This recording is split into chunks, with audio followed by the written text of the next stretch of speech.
This is Steph reporting to you for Dates and Cakes, and today's episode is about trusting your gut and being heart healthy with Cheerios, the off-brand. So I met this guy, and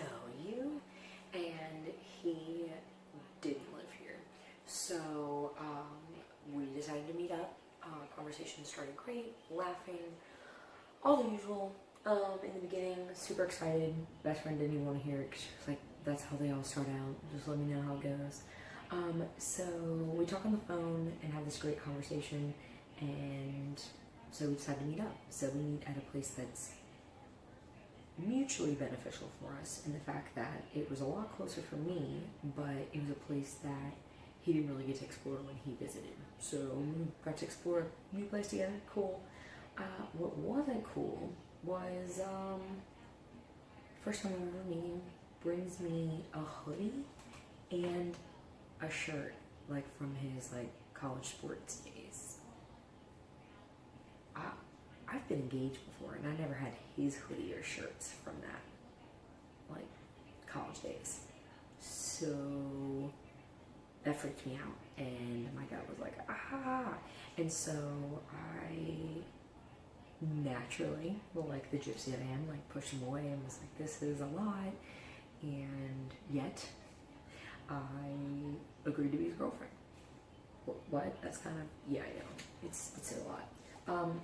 And I don't know, it was just all these things that I'd heard before, all the past, because he's been engaged before too. What all my past ones haven't worked out, because it was for you. Okay, there's a hole in that story. So that's why I picked Cheerios.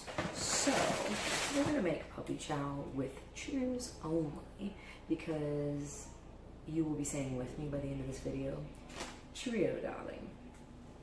Other things that he said included, all the guys you've dated, especially recently, are idiots because they have all let you go, and especially as quickly as some of them have let you go, the one on the West Coast.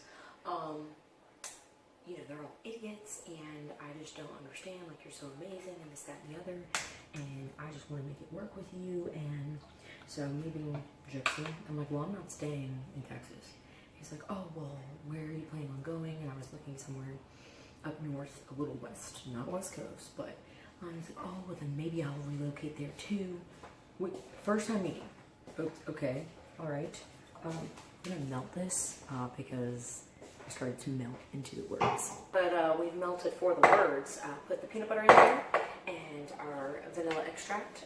Just an extract of a man that we're hoping to make work, and not a typical millennial texter. So that was a problem for sure, is that he was like, why are you not texting me much, that kind of thing. Like, I wouldn't be upset if you called me, and like stuff like that. And it was just like, okay, but I work this day, and like having to give him like my schedule for work so he would know, like, I don't know. And I guess part of that's consideration, but part of it I just felt like I was suffocating. And like I said, it could be my own thing because I'm very independent, but like, I don't know, it got to the point where it was a little nuts. So I slowed things down and then ended them. And I felt kind of awful about it, but it got to the point where it was like, the first trip that we were talking, I had someone else that's been in my life for 2 years, and he banned me from talking to him. I don't understand why you need to talk to him if there's feelings there. And I was like, well, we're just starting out, so like, he was like, why? So you can have a backup, or you can choose between us? What can he do that I can't? I'm like, I just met you, so I don't know. So we're gonna say Cheerio, and you're supposed to measure this, but let's be honest, there's no measuring in dating, so we're just gonna go with it till it's right.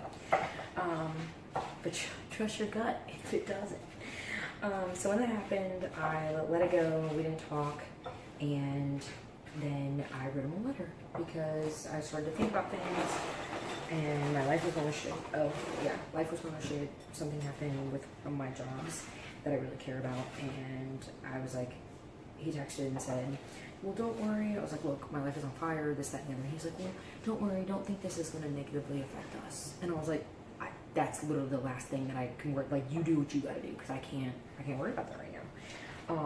And it wasn't yeah, like it was kind of selfish for someone that's in a relationship, but not for someone that just met someone and doesn't know them. So yeah, so that was before I ended things. Then I ended things, and then, okay, so the consistency you want is going to be a little bit more than that.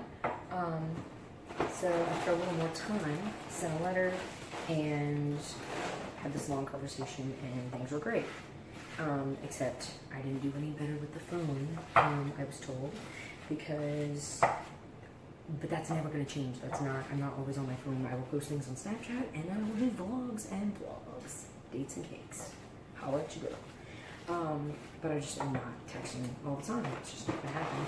So we met up at another city, and because I do that a lot, and less than 24 hours into a 4-day trip, he ended things. Yup. So, do you know how awkward that is to be in a space where you have little to no control for 4 days when that person wants nothing to do with you? It's hard, but it's hard whenever you're in a part of the country where riots are happening and you can't really just get up and go, and may put yourself in more danger than you're already in. Not that I was in danger, but like more uncomfortable of a situation, I suppose.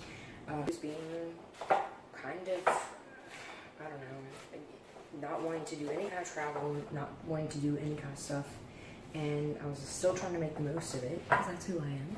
And I cried for 45 minutes on the way back from Indianapolis. It was fun. Very similar to another experience that I've had that he said like I was an idiot. So that's coming back full circle. And I hope that this is the worst you ever get treated, because it's nothing wrong with you, blah, blah, blah. And I was like, in my head, trying to be, you know, keep it together, keep it together. I was like, well, I hope I'm the best that's ever happened to you. But I didn't say that. And obviously I'm not, if being discarded so freely. But then I went ahead, since I had nothing to lose, and showed him the song that, when he stressed how my letter's the only reason I was even there, and tried that. But since things changed a little bit with the virus, that's the big reason that things ended. But at the same time, it was like, okay, but you knew that we were in different time zones from the beginning. So, and the virus hasn't gotten any worse, it's the same.